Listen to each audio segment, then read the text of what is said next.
It's September 2022, a warm evening in early autumn as the sun dips below the horizon, the Rockstar Games headquarters. In New York City, hums with its usual activity developers and designers are deeply focused, working on what promises to be one of the biggest gaming releases of the decade. Grand Theft Auto 6 to the outside world. It's just another evening. But within these walls, something extraordinary is about to unfold. Suddenly, the Rockstar Games headquarters buzzes with activity, but something feels off. A developer receives a strange message. On his screen, a message that shouldn't be there. He hesitates, clicks the room,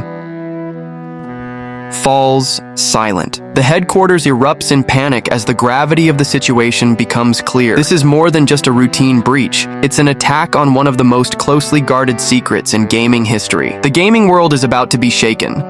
The US government will classify this incident as a major cybercrime, one that will attract the attention of law enforcement across the globe. He'll face serious consequences for this moment of triumph glory. Across the Atlantic in a quiet place in Oxfordshire, England, a 17-year-old boy in his hotel room sits on the edge of his bed. The weight of what he's done doesn't face him after the release. He simply goes to bed and falls asleep. Unconcerned, he's also the leader of Lapsus, which have made headlines for their bold attacks on tech giants like Uber and Nvidia, causing nearly $10 million in damages. His audacious breaches in Rockstar Games stunned the cybersecurity world. Hijack the computers. This political. Computers of several teenagers. Lapsus stuck. This is an unusual move. Cyber attack. The FBI.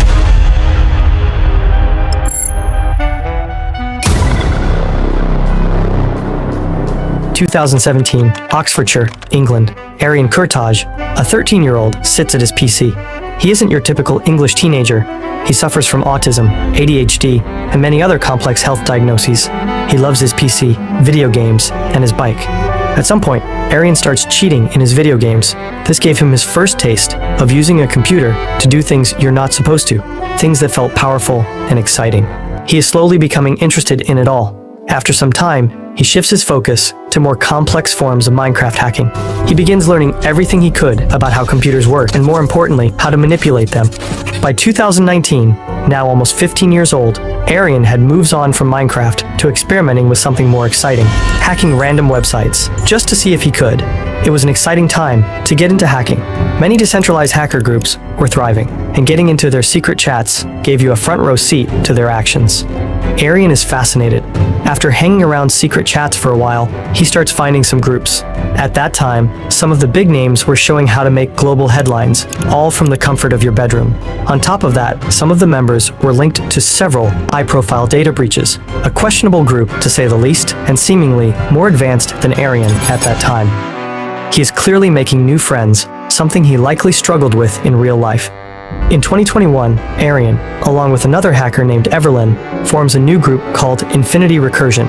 Infinity Recursion engages in bold operations, including fake warrant and subpoena services. By using hacked law enforcement emails, they start sending fake legal requests to companies, demanding sensitive data about anyone they want. The main focus of the group, though, is SIM swapping. SIM swapping is a trick where someone takes over your phone number, allowing them to reset your passwords and gain access to your accounts. People who hold large amounts of cryptocurrency on online exchanges are their primary targets. The hardest part of SIM swapping is usually finding out the victim's email address and phone number. That's where the fake subpoena requests come in handy. Infinity Recursion is quite advanced, and Arian gets better and better at the game. He's making a lot of money with this, but Infinity Recursion never gets the attention he craves. And like most hacker groups, Infinity Recursion doesn't last long, and eventually the members break apart. But not everyone is ready to quit. By the end of 2021, he and some remaining members form a new group called Lapsus, unknowingly setting the stage for everything he craves: fame, recognition, and a legacy as one of the most notorious hackers. This group will bring him the infamy he's been chasing, for better or worse. Just weeks before Christmas, Lapsus makes a big splash by hacking the Brazilian Ministry of Health website. They replace all essential healthcare services with a ransom page, demanding payment for over 50 terabytes of stolen data. The attack grabs major headlines, but despite the headlines, the cybersecurity community remains unfazed. Eventually, after a couple of weeks, the ministry regains control and recovers the stolen data from unaffected backups. The group doesn't seem particularly advanced. But Lapsus isn't slowing down. The group controls a network of stolen credentials. Instead of diving straight into the technical side, they take advantage of human weaknesses. They start by researching their target, looking into the organization's structure and key employees. With their intel in hand, Lapsus crafts an official-looking phishing email, posing as IT or a company executive, and tricks an employee into clicking a malicious link or giving up their login credentials. By the new year, Arian is tapping around Lapsus' network, curious about what they've actually gotten under their control. Here he finds that one is a Brazilian-based car rental company, but caught damage isn't enough this time. Arian decides to make a statement. He redirects the website to an adult video site. This attack caught the attention of the media, and for the first time, their Telegram server is making an appearance in these news articles. Lapsus was using it to publicly share details about their hacks, and with each new story, their Telegram group was growing, and Ariane seemed to be enjoying the attention. New hacks start happening daily, and before authorities can begin a serious investigation, Lapsus leaks screenshots on their Telegram channel, hinting at their biggest target yet, Okta, a prominent American cybersecurity company. Although Lapsus doesn't steal any data this time, but they proved they could breach companies that were supposed to protect against such attacks. The news only gets bigger, and with millions of eyes now on Lapsus, no one has figured out who's behind the group. While Arian is leveling up as a hacker, he also knows he's making powerful enemies, so he takes extensive measures to protect himself. He avoids using his own Wi-Fi network and instead connects through compromised networks and public hotspots. He consistently routes his traffic through VPNs and anonymizing services like Tor. He uses stolen credentials to access systems, making it hard to trace back to him. After his work, he clears logs and encrypts his data, ensuring no evidence is left behind. He knows he has a lot to lose, but ultimately, it won't be enough.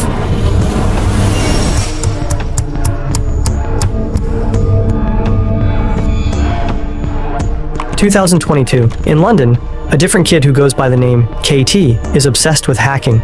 He runs a popular website called DocSpin, where hackers openly share people's personal information and data. At some point, while tapping around his Discord server, he comes into contact with Arian, and the two start chatting. As their chats deepen, Arian becomes fascinated by DocSpin. Impressed by its reach, Arian decides to buy the site from KT. Just weeks after taking over, Arian struggles to manage the site properly, or maybe he just doesn't care, and unfortunately, drives the site into the ground. The users of DocSpin get so mad at him that they start targeting and harassing him.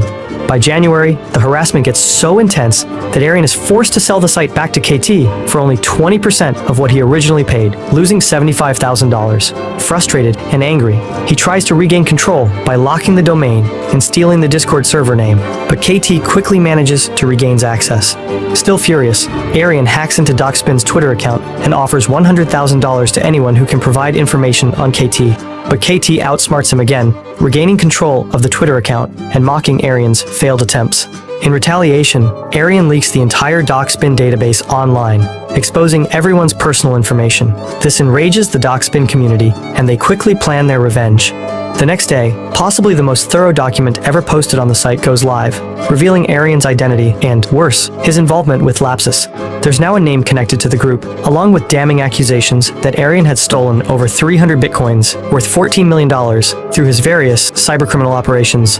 This post goes up on January 8th, and by January 22nd, news breaks that just shy of his 17th birthday, Arian is taken in by the police for investigation. However, the authorities likely don't have enough evidence. Arian's habit of conducting all his hacks on virtual private servers works in his favor. Even after they seize his personal computer, they find no evidence on it. Ultimately, they have no choice but to let him go for now. He gets extremely lucky, but even with his name now publicly linked to Lapsus, he feels invincible. Not even a month later, the hacks start again, this time targeting even bigger companies. Lapsus starts targeting giants like Nvidia, Samsung, and more, gaining attention as the new cool Anonymous. Arian seems enjoying the spotlight, but now he has his sights set on an even bigger Microsoft. He releases a 37-gigabyte file containing Microsoft source code and data. In response, Microsoft mobilizes every resource, determined to hunt down the hackers. Just a day later, Lapsus is listed on the FBI's most wanted list. Arian, after everything he did to make life hard for KT and ruin DocSpin, is now desperate and pleading for help. He tries to bribe KT to remove his docs and spread false information that he isn't tied to Lapsus, but it backfires. Just 2 days after the FBI poster goes up, KT updates Doc's spin with all the details, making things even worse for Arian. Within a week, UK police finally close in and arrest Arian. Just 17, he's now staring down serious charges under the Computer Misuse Act, facing the possibility of a lengthy trial. But with his status as a minor and claims of being mentally unfit to stand trial, he catches a break. Released on bail the very next day, though bound by a strict 1-month internet ban. As the pressure mounts, and with the media and harassment closing in, the authorities decides to move him to a hotel to keep him safe and away from the internet. Mid-2022 is a time when everyone is desperately waiting for the GTA 6 trailer. The internet is flooded with fake news and articles about release dates. Rockstar employees are working tirelessly, preparing for one of the biggest releases yet, a game that cost them over $2 billion to create. Arian, now almost 5 months in that hotel room, keeps a close eye on their every move. He quietly begins digging into Rockstar Games' systems, starting to extract all the information he can get his hands on. But little does he know, he's about to pull off his biggest hack yet, one that will make headlines around the world. To this day, Rockstar Games operates through 10 active studios around the globe. Beyond their main headquarters in New York, one of the largest studios, located in India and housing nearly 1,000 employees, focuses primarily on art and design. With so much of the company's creative work happening there, it serves as the perfect entry point for his plans. After creating a list of employees who work for Rockstar Games, including phone numbers and emails, Arian tricks the company's support staff by pretending to be an employee who can't remember his password. It works, but the account he gains access to doesn't have permission to log into the back-end systems he wants. So he tries again, and this time, he manages to gain control of a contractor's account. Now, with access to the company's Slack channel, Arian finds the login details of an employee who has access to the channels associated with game development. He uses it to get into Rockstar's internal systems. Suddenly, Arian finds himself with direct access to highly confidential, sensitive files related to GTA 6, including unreleased game assets, gameplay footage, and the source code. At the bottom of the file, something too tempting to resist, a leak all button. How could he not push it? The internet explodes as GTA 6 footage leaks on every social media platform, with news articles flooding in one after another. Rockstar's carefully planned teaser campaign is in shambles. In a panic, they contact the FBI immediately. Just 4 days later, the FBI raids his hotel room. When they raid, they don't knock politely.